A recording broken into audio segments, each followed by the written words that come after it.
पुराने समय की बात है। एक गांव में दो किसान रहते थे। दोनों बहुत ही गरीब थे। उनके पास बहुत ही कम जमीन थी जिस पर खेती करके अपना व अपने परिवार का गुजारा किया करते थे। इसी प्रकार से समय गुजरता गया।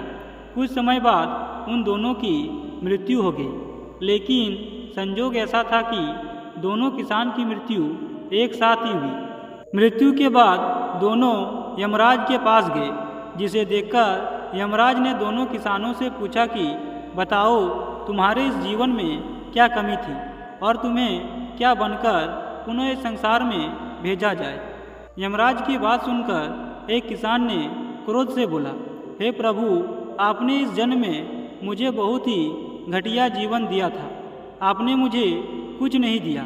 पूरा जीवन मैंने खेतों में बेल की भांति काम किया और उससे जो थोड़ा बहुत कमाया भी वह पेट भरने में ही खर्च हो गया। ना तो मैंने और ना ही मेरे परिवार ने अच्छे वस्त्र पहने और ना ही अच्छा खाना खाया। इस प्रकार से मेरा जीवन नरक जैसा बीता है। किसान की बात सुनकर यमराज कुछ समय तक मौन रहा। फिर उसने बोला कि अब तुम क्या चाहते हो।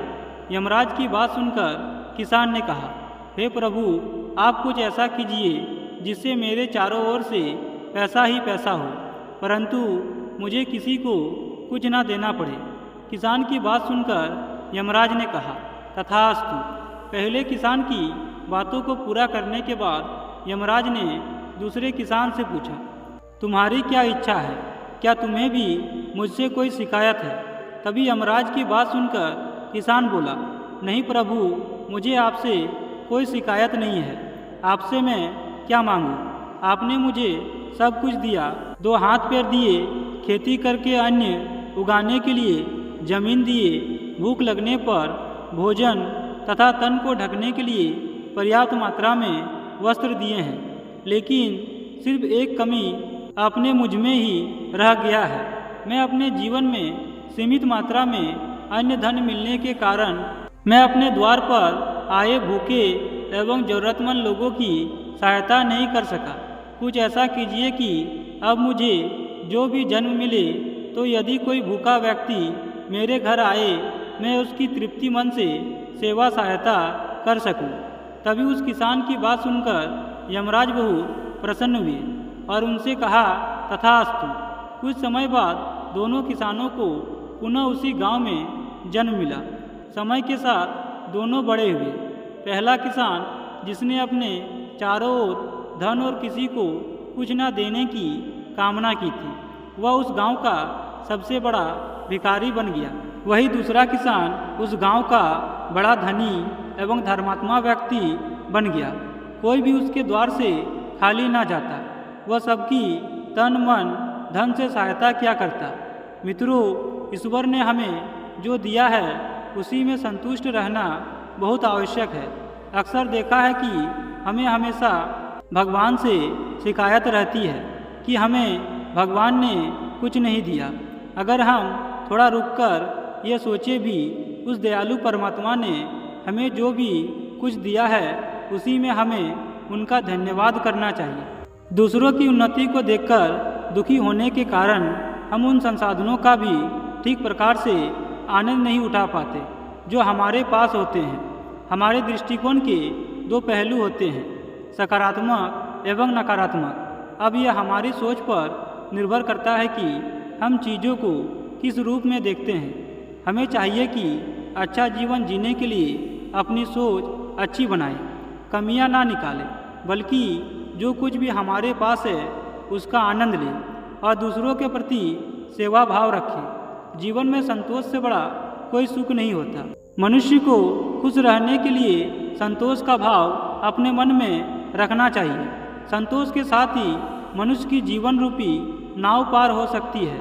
जिस व्यक्ति के मन में संतोष नहीं है वह बेवजह परेशान होकर भटकता रहता है। सफलता के लक्ष्य तक पहुंचने के लिए मनुष्य को निरंतर उसका ध्यान अथवा तप करते रहना चाहिए। तप से आशय है कि लक्ष्य के बारे में सोच विचार करते रहना चाहिए। जिस प्रकार महाभारत में अर्जुन की नज़र अपने लक्ष्य यानी मछली पर ही टिकी थी, वैसे ही व्यक्ति को एकाग्रचित होकर अपनी मंजिल के बारे में ही ध्यान करना चाहिए। ऐसा करने से मन और हृदय में लक्ष्य प्राप्ति की इच्छा शक्ति मजबूत होती है, जिससे सफलता के शिखर पर पहुंचने में मदद मिलती है। लक्ष्य के बारे में लगातार चिंतन करने से वहां पहुंचने के भिन्न भिन्न मार्ग मस्तिष्क में आते रहते हैं, जिससे सफलता की राह आसान हो जाती है। इस मामले में असंतुष्ट रहना ही लाभदायक होता है। पुराणों में दान को एक अनिवार्य कर्म बताया गया है। दान एक ऐसा कर्म है जिसके मामले में व्यक्ति को कभी भी संतोष नहीं करना चाहिए। दान एक पुण्य कर्म है, जितना किया जाए उतना ही कम होता है। इसलिए दान देकर दूसरों का भला करने में तनिक भी कमी नहीं रखनी चाहिए। दान को मुक्ति का साधन माना गया है। इससे आत्मा को सुख मिलता है। साथ ही विद्या और अध्ययन से जुड़े मामले में व्यक्ति को संतोष नहीं सोचना चाहिए। विद्या ही चरित्र का निर्माण करती है। शिक्षा एक ऐसी चीज है जो जितना अर्जित की जाए उतना कम है। शिक्षा प्राप्ति के लिए सदैव तत्पर रहना चाहिए। विद्या के बारे में शास्त्रों में भी लिखा है कि इसे जितना बढ़ाए उतना ही बढ़ती है। इसलिए शिक्षा के मामले में उत्सुकता बनाना बहुत जरूरी है। कुछ नया ज्ञान लेने की ललक जगाए रखने में ही सफलता मिलती है।